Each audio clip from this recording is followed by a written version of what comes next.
Hi everyone, welcome. Yvette here. I would like to welcome you to the Royal Wedding Virtual Crop that we will be hosting over at Your Paper Pantry. I will be having a Ustream at 5 o'clock Central Standard Time. All of this huge event that Your Paper Pantry is hosting in honor of the Royal Wedding. I would like to invite you over to Your Paper Pantry tomorrow starting at 11:30, and it's going to go through until 7 p.m. We will have every top of the hour, if I'm not mistaken, we will have a different project made by one of us over at Your Paper Pantry. You can join me at 5 o'clock Central Standard Time, and I will be making a royal cake. And here are some of the items you will need if you're going to be joining me at 5 o'clock. I highly suggest you do that. This is something you should not miss. We're going to have many different projects ready for you. So if you haven't joined, all you have to do is go over to yourpaperpantry.ning.com and join us. I believe it's about $12 to join. That's about $12 for the year. Super inexpensive for the amount of things that we have going on every month. So I suggest you come over and visit us. So this is what we will be needing for my project. For the cake, we will be needing nesting boxes, and these are round nesting boxes, and I have all of this ready to go for my class, so I will show you. This is what the nesting boxes look like. So there's just paper mache nesting boxes, and of course you're going to need cardstock to cover your nesting boxes. I went ahead and I painted mine with black gesso first. As you can see here, I didn't cover it completely because I will be putting the nesting boxes one on top of each other like so. And you will, like I said, you will need cardstock. I am using Basil cardstock in black. And by the way, I've got the nesting boxes over at Joann, super inexpensive. So you can go out there and get those if you'd like to follow along. And this is my Basil cardstock, and this is like the orange peel. And you would need 3 12 by 12 sheets in order to complete this project. And what you need to do is you need to cover your box with the paper, and I'm using black and cream paper to cover the cake. So that's what you would be doing with that. And of course your measurements will depend on the type of nesting boxes that you use. You can use a square box, or it's up to you what type of a box you want to use. So like I said, I've already cut mine ahead of time. As you can see, I have them all to the different circumferences and ready to go. Let me show you. The paper that I will be using, the paper line that I will be using is Le Creme Stack by DCWV.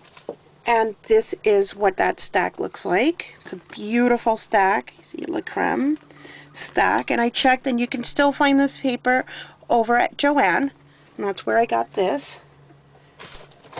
And then what you will be needing is, of course, your 3 sheets of 12 by 12 Basil cardstock, or whatever cardstock you would like to use. And you can change out the colors on this. You do not have to follow exactly along.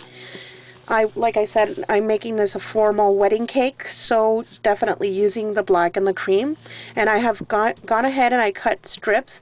So let me show you. You will need, and this is from the Creme Stack, you will need 2 strips at 1.5 inches, and you will need 2 strips at 1.25 inches, and you will need 1 strip at 1 inch.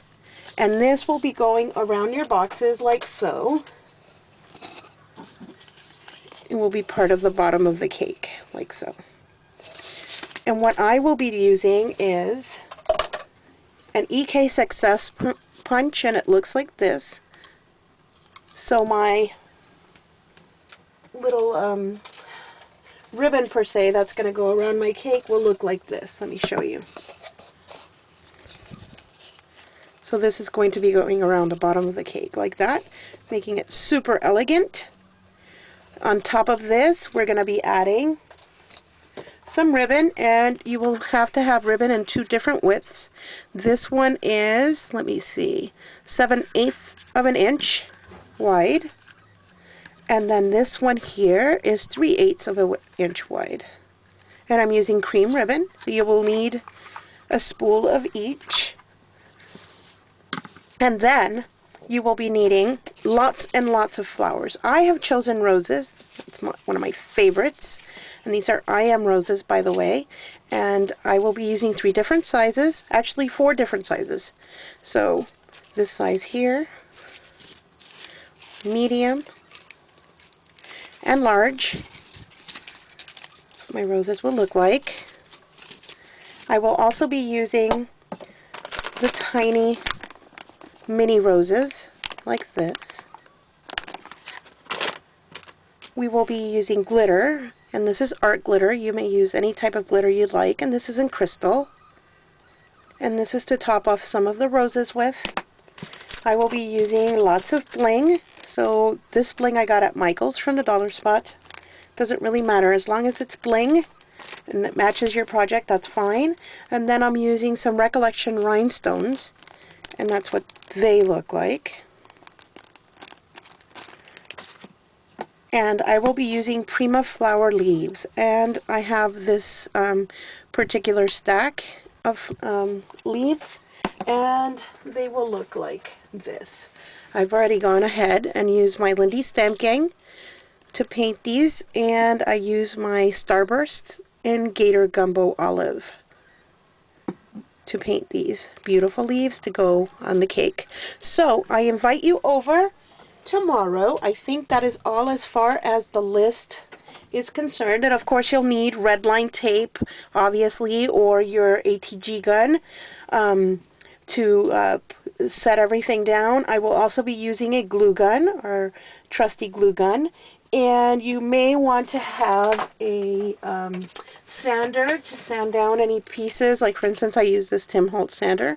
You can use, you know, whatever sanding block you have for that. I have like this close to my heart sanding block. It's all tattered from how much I use it. So you may need that as well. Of course, you know, a ruler, just your normal tools for that. And like I said, some ribbon, or you can use seam binding. It's up to you.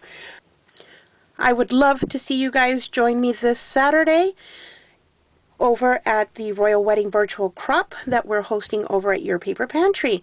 Thanks so much for stopping by, and I will see you there. Bye!